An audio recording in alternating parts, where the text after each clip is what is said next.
یہ تو آپ کے دیکھیں ٹیسٹ سارے ٹھیک ہیں. کہتے جی میں اس میں کوشش کر رہا ہوں باہر جانے کی, کئی دفعہ گیا ہوں دبئی بھی رہ کے آ گیا ہوں, سیٹل نہیں ہوا, واپس آ گیا ہوں. پھر میں نے انڈونیشیا بھی گیا, وہاں سے بھی واپس آ گیا ہوں, لیکن سیٹ نہیں ہو رہا. میں مطلب کیسے سیٹل ہونا چاہتے ہیں؟ آپ نے کیا کچھ پڑھا ہوا ہے, کیا پراپر اتنا اچھا پڑھا بھی نہیں, سمپل سے کچھ ایف اے اس نے کیا اور اس کے بعد شارٹ کورس تھے اس کے پاس. آپ باہر ہی کیوں سیٹ ہونا چاہتے ہیں؟ کہتے ہیں میرے سارے دوست جو تھے وہ سارے باہر سیٹ ہو گئے, اس لیے میں بھی چاہتا ہوں کہ میں بھی ان کی اچھی جگہ سیٹ ہوں.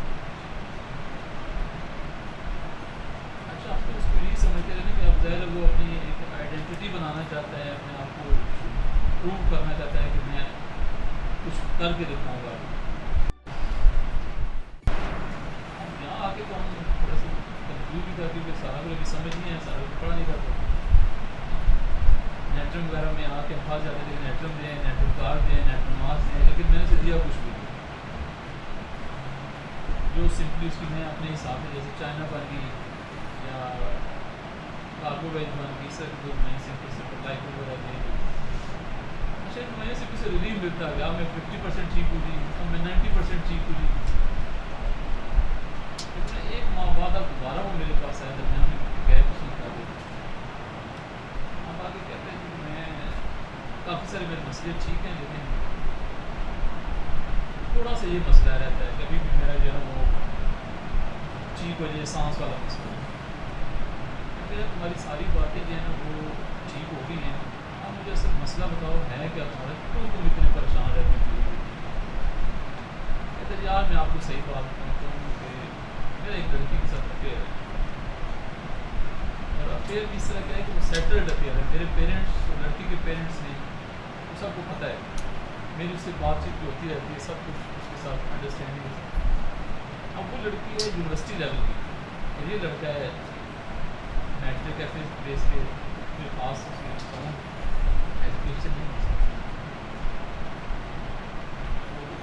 اس کے ساتھ چل رہا تھا اس پروسیس کو, وہ 7-8 سال سے چل رہا ہے اس کے ساتھ, لڑکی کے ساتھ معاملات. تو کہتے ہیں ہمارے گھر والوں نے یہ کہا تھا کہ اگر یہ لڑکا سیٹ ہو جاتا ہے تو ہم رشتہ دے دیں گے, کوئی مسئلہ نہیں ہے. لیکن کہتے ہیں میں 7-8 سال سے کوشش کر رہا ہوں, میں سیٹ نہیں ہو رہا. اگر آپ بے شمار کام ہے, آپ کوئی بھی کام کر لیتے ہیں, نہیں میں ان کے اسٹیٹس کے مطابق جو اب کو اچھا فیملی اسٹیٹس کا اچھا کروں اس کے مطابق سیٹ ہونا چاہتا ہے. میرے ساتھ کے چونکہ دوست بھی سارے باہر سیٹ ہو گئے, میں بھی جاتا ہوں باہر چل گیا. میں اس لڑکی کی خاطر نہ جو کچھ بھی کرنا پڑا میں کر دوں, کیا کچھ آپ نے کیا اس کے لیے. کہتے ہیں میں دبئی بھی جا کے رہ کے آیا ہوں, وہیں سیٹ ہو واپس آ گیا. میں انڈونیشیا میں رہا تو وہاں پہ میں نے کوشش کی کہ وہاں سے آگے نیوزی لینڈ نکل چلا ہوں. کہتا وہاں پہ میں نے فیس بک پہ ایک بیرسٹر سے کسی سے بات ہو گئی, تو اس سے وہ کہتا ہے جی کہ اسے اس نے یہ شو کیا جی کہ میں کشمیر کا مہاجر ہوں, مہاجرین کیونکہ ان کو لوگوں کو وہ مل جاتا ہے پرمیشن وغیرہ.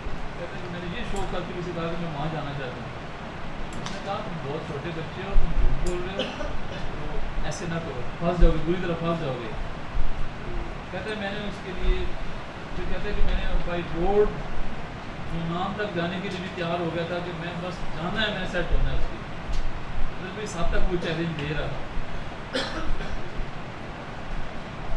ہم کہتے ہیں کہ اب گھر والوں نے کہا جی کہ اس کی لڑکی والوں نے بھی کہا ہے کہ آپ کیونکہ آپ سیٹ نہیں ہو رہے تو ہم لڑکی کے رشتے آ رہے ہیں تو دینا چاہتے ہیں. تو میرے والدین نے کہا ٹھیک ہے جی, ہمارا لڑکا سیٹ نہیں ہوا تو ٹھیک ہے دیں گے رشتہ. اب میری پرابلم یہ ہو گئی ہے کہ میں سوچ رہا ہوں کہ میں اس کے بغیر کیسے رہوں گا. میں تو بالکل ختم ہو جاؤں گا, تباہ ہو جاؤں گا بالکل. پھر ساتھ کہتے ہیں دنیا ختم تو نہیں ہوگی, میں اس کے بغیر بھی مجبوری ہے, گزارا کرنا پڑے گا, لیکن ایک امید سی ہے, پھر بھی کوشش کر رہا ہوں کہ شاید سیٹ ہو جائے. ابھی یہاں تک میں لاسٹ ہسٹری جو مجھے دی تھی, ابھی میں اسے دوائی نہیں دی, وہ پھر درمیان میں اسکپ ہوا ہوا ہے کہ میں 2-4 دنوں بعد آؤں گا, آپ دوائی ڈاکٹر مجھے دیجیے گا.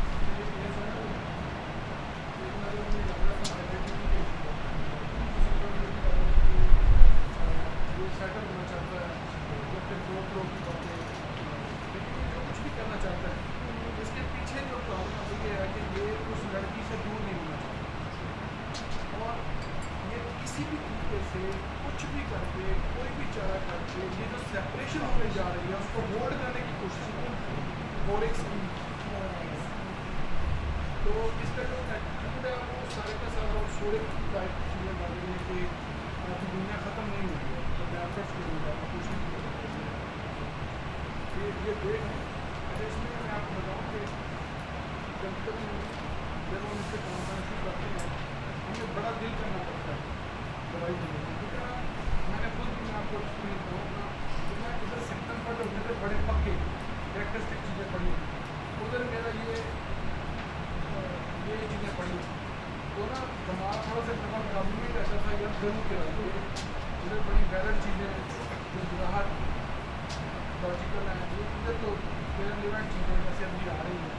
تو کیا کروں تو آپ ایک دفعہ نا بورکس دے کے دیکھیں, کیونکہ جب تک ہم کوئی کام نہیں کرتے ہماری ضرورت نہیں بنتی. اصل میں مسئلہ صرف ضرورت بنانے کا ہے. ٹھیک ہے نا, یہاں مسئلہ جو آج جو سچویشن نظر آئی ہے وہ مجھے نظر یہ آئی ہے, مجھے وہ اپنی نظم مضمون یاد آ گیا ہز فرسٹ فلائٹ. ٹھیک ہے نا, یہ جو ڈر کے بیٹھے وہ اڑیں گے نہیں یار نہیں اڑیں گے بس نہیں یہ بھی نہیں. آپ جو نا یہ جو آپ کے کیس بتا رہے ہیں نا یہ وہ ہیں جو آپ کے قریب سے گزر رہے ہیں کچھ چوک میں لے کے ایسے ایسے ایسے پھر تھوڑا سا آپ کو بھی اٹھنا ہم تو چلائی ماریں گے تو پھر اڑنا شروع کر دیں گے. جسٹ آپ اپنے ونگس کے اوپر جو ہے نا وہ اعتماد ہونا چاہیے کہ نہیں یہ کبھی ہو نہیں سکتا. یار ہماری تو عمریں گزر گئی ہیں, آپ کی عمریں گزر گئی ہیں, یہ بچے ہیں ان کو کیا سمجھ لگی ہے. اچھا اگر یہ ساری کی ساری چیزیں اوٹ پٹانگ ہوتی ہیں, فار ایگزامپل ہم اس کو یہ مانتے ہیں تو ان کے کیسوں میں جو پارشل ریلیف ہی صحیح آ کیوں رہا. ڈاکٹر صاحب کیس ہے, یہ ڈاکٹر صاحب بیٹھے ہوئے ہیں, ان کے کیس میں کیوں ریلیف آ رہا ہے. پھر لیکن ہمیں کوئی ایک دوسرے سے جیتنا نہیں ہے بالکل کہ وہ میتھڈ صحیح ہے مجھے نہیں, بالکل کوئی لڑائی نہیں. میں کہتا ہوں کہ اگر ایک میتھڈ سے ہمیں فرق مل رہا ہے تو یہ سوچ رہے ہیں کیوں آ رہا ہے. چیزیں تو لاجک پہ نہیں ہیں. ٹھیک ہے, اگر چیزیں لاجک پہ نہیں تھیں تو بندہ کیوں ٹھیک ہو, بندہ اس لیے ٹھیک ہو رہا ہے